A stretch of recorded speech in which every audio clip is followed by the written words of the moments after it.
Hey, welcome to Bleeding Black and Gold Penguins edition. Thanks for tuning in. Yeah, the Penguins. This is Kevin Samuel Haber on the Sunny Hippies Network. Thanks for tuning in. If you want to be a Sunny Hippies too, just hit that subscribe button. It really helps out the algorithms, and it's free. You could like the video, leave a comment about the game. The Penguins just lost to the Flyers. It was 3-2 was the final score. After round one, the Flyers came into Pittsburgh and won round one. So the first thing I want to say is, do you want to start Arthur Seelobs in Game 2? The Penguins have been rotating goalies throughout the season. Stu played okay. He did not play terribly. I thought the second goal was kind of weak, or was it when he just skated towards the middle and shot back to the right? I thought Stu bit a little too hard, but that being said, the Flyers outshot the Penguins in the game. Stewart's not to blame. Skinner's not to blame for the loss.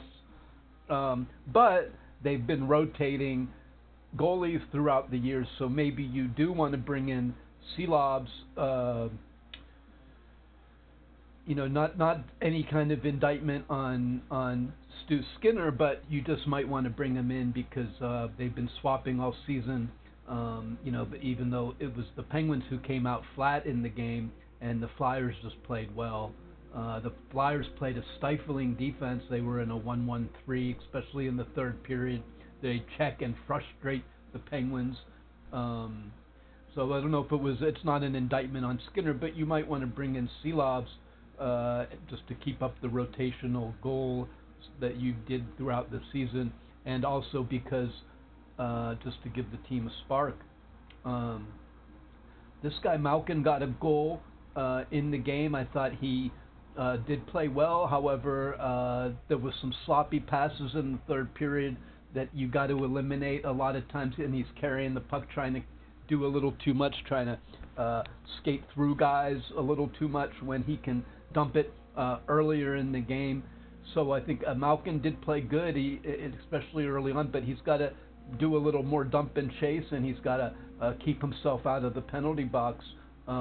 You could hear Carlson earlier in the game. You could hear him yelling, "Get it deep, get it deep." He was yelling in the first period, "We got to dump it, get it deep."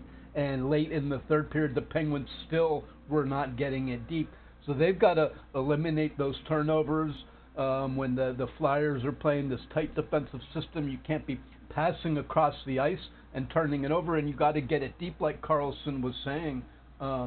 Another thing about the game was they had Chinakhov was playing with Crosby on line one. Typically it was Raquel, Crosby, and Rust, and then on line two it was Mantha or 16 earlier in the year and 17, but it was 59, 71 on line two. Chinakhov was really on fire playing with Malkin, and he said, it was his dream in life to play with Malkin, and you could see he was like really, the final, Malkin had 9 points in the last 10 games or whatever, and before they rested him, and Chinakhov, you could see his ingenuity, and then now, is it a punishment or a reward? You put Chinakhov on line one, and it may feel like a reward, but I'm wondering, is this like a punishment to him because he loves to play with Malkin, and I'm looking for reasons why the Penguins were flat. Maybe it's just the old adage of resting players, because you always say, like, when teams rest, they rested their players when they were on a roll. Granted, these guys are injured, though, so they needed a little bit of rest. But resting players before the playoffs, I never really think's a good thing. But it's only game one. You don't want to push the panic button.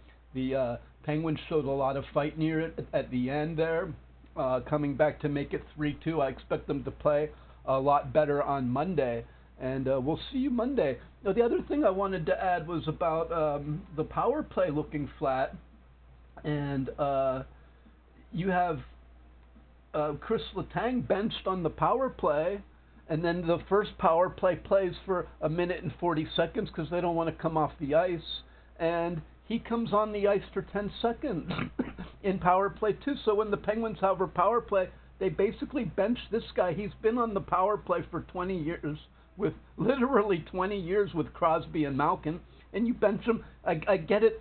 Carlson's the better right defenseman, and I'm not saying bench Carlson. I'm saying put them on the ice at the same time.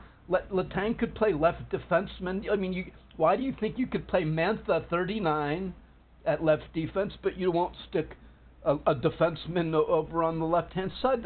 Then they could be improvisational together. And so you're taking away one of the best defensemen, and you're giving them 10 seconds of power play time, crap time at the end of the power play. If you're going to do that, at least demand 45 seconds. Maybe they get 75 seconds, but they're giving him 10 seconds on the power play. And if you look at my video, and the power play was weak. They couldn't even get a shot on goal. And then when Letang's line came out, they looked a lot better with Kindle and Letang. At least they mustered a shot on goal. They couldn't even get a shot on goal on their power play. They're benching Letang on the power play. It's been a gripe I had all the way back to Sullivan. When they drafted Carlson, I thought, yeah, I get to see Carlson and Letang play together. But you're taking Letang off of the ice. Oftentimes I listen to the opposing team's announcers, and they're even saying, why are you benching Letang on the power play?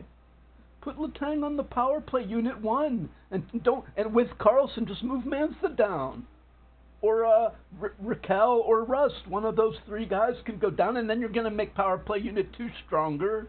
I don't know, why are you benching Letang on power play 1? It was something that Sullivan did, and it's something Muse continues to do. I complain a little less because the Penguins' power play is 7th in the league. It's hard to complain when they're 7th in the league. But still, look at the power play tonight. It was completely flat. But Letang comes out, shows a little offensive fire.